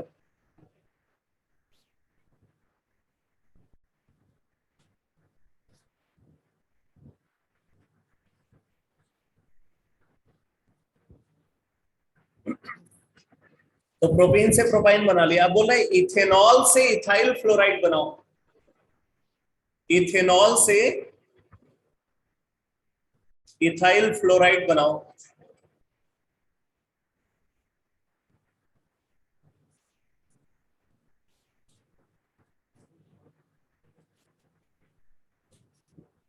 अब मैं आपको थोड़ा टाइम देता हूं, सोचो कैसे बना सकते हो इथेनॉल से इथाइल फ्लोराइड।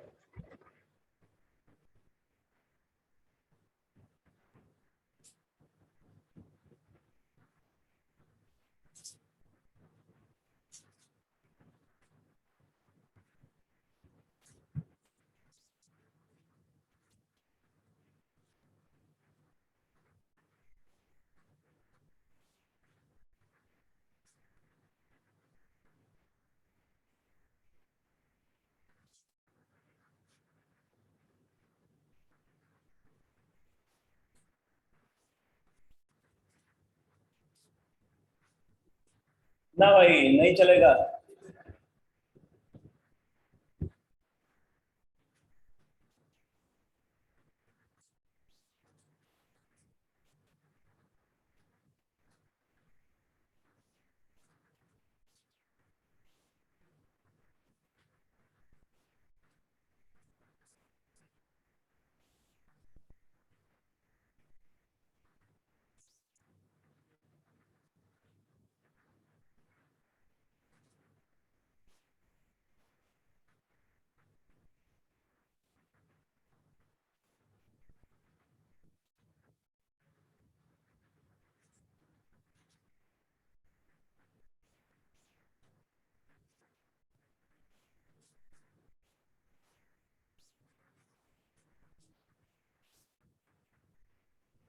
चलो नहीं याद आया कोई बात नहीं, थोड़ा तो सोचा होगा। मैं बताता हूँ भाई। पहले इथेनॉल से बना लो इथाइल क्लोराइड। क्या यूज करोगे ये बता सकते हो?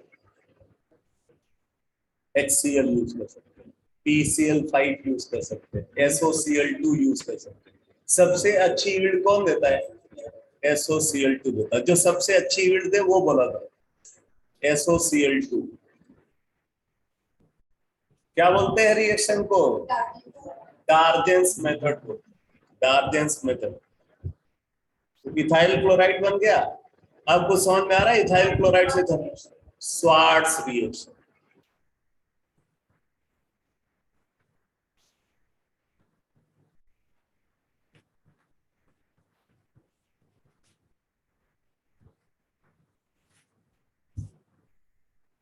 HgF2 यूज कर सकते हैं, AgF यूज कर सकते हैं, COF3 यूज कर सकते हैं।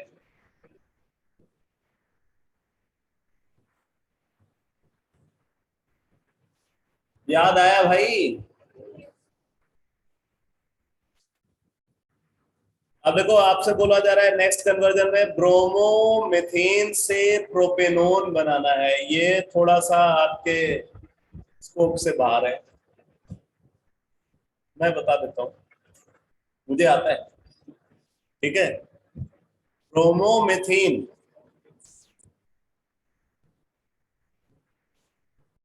ब्रोमोमीथेन से क्या बनाना है? प्रोपेनोन। प्रोपेनोन यानी कि एसीटोन।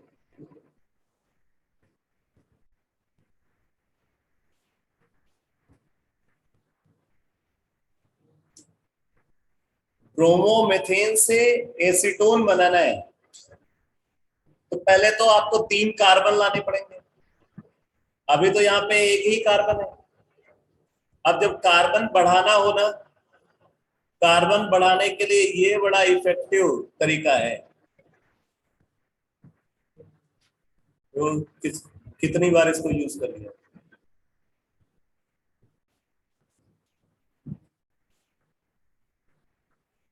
प्रोपाइन में 3 कार्बन आ गया।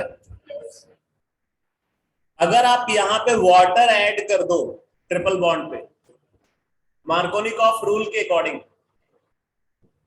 मार्कोनिकॉफ रूल के अकॉर्डिंग यहाँ पे वाटर ऐड कर दो, मतलब यहाँ पे टर्मिनल कार्बन पे H और बीच वाले कार्बन पे OH, इनॉल बनेगा, ऑटोमराइज हो जाएगा। आई बात समझ में?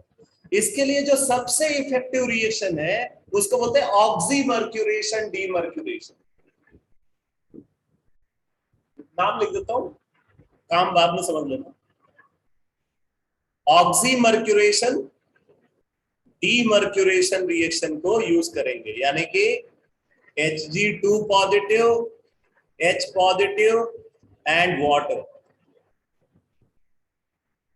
This reaction is called oxymercuration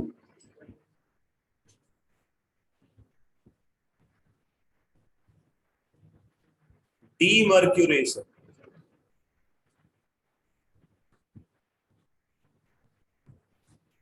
बहुत इंपॉर्टेंट रिएक्शन है ये आपको एल्कोहल में मिलेगी। ऑक्सीमर्क्यूरेशन डीमर्क्यूरेशन, वैसे ये 11th में एनसीईआरटी में डिस्कस किया गया है। 11th में जो +1 वाली एनसीईआरटी है ना हाइड्रोकार्बन, उसमें भी इसको डिस्कस किया गया, इसीलिए यहाँ पे यूज कर रहे हैं इसको। मतलब एनसीईआरटी वाले भी ये समझ रहे हैं कि जो आपने 11th में पढ़ा है वो 12th में आपको याद है, फिर आपने तो पढ़ा ही नहीं। तो ऑक्सीमर्क्यूरेशन डीमर्क्यूरेशन, इसमें क्या होगा? इसमें पहले बनेगा इनॉल। पहले क्या बनेगा बेटा?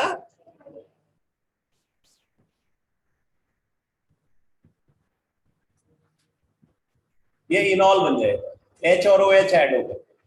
और फिर उसके बाद क्या होगा? ये टॉटमराइज होकर के एसीटोन में कन्वर्ट हो जाएगा। आया समझ में? अगर नहीं भी समझ में आया तो इसके लिए कोई टेंशन वाली बात नहीं, क्योंकि पता ही नहीं है। जो पता है वो नहीं आता है, मतलब फिर टेंशन वाली बात। ब्यूट 1 इन से ब्यूट 2 इन बनाना है।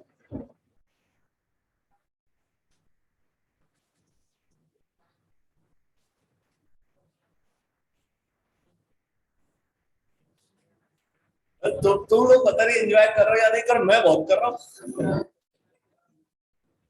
हाँ ठीक है, क्लास का टाइम हो गया, मैं अभी देख रहा हूँ 7:11 हो गए। तो कोई नहीं, क्लास को कंप्लीट करते हैं। Okay, good evening sir.